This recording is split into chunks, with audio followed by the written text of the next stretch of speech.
So, operation చేసే రూమ్‌లోకి నన్ను, మమ్మీని మాత్రమే అలౌ చేశారనమాట. మహి బయట కూర్చుండు. మా మమ్మీకైతే ఫుల్ టెన్షన్ అయితుంది. ఇంక మమ్మీ కళ్ళు కూడా తిరుగుతున్నాయి చిన్నగా ఏడుస్తుంటే. సో, ఫైనల్‌గా ప్రొసీజర్ అంతా అయిపోయింది.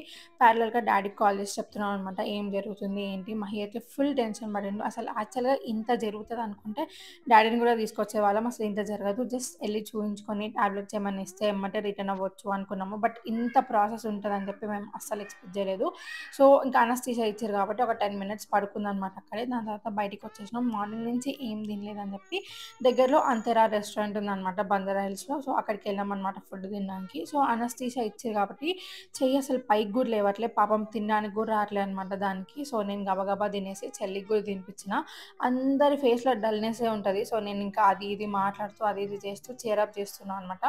ఫైనల్‌గా డెజర్ట్ తినేసి మమ్మీ వాళ్ళని దేవరకొండలో డ్రాప్ చేసి మేమింకా మిర్యాలగూడ వెళ్ళిపోయినాం. నైట్ ఆల్మోస్ట్ 1 అయింది ఇంటికెళ్ళేసరికి. యాహ్! ఈ వీడియోకి ఇంతే. సరే అయితే బాయ్ మరి.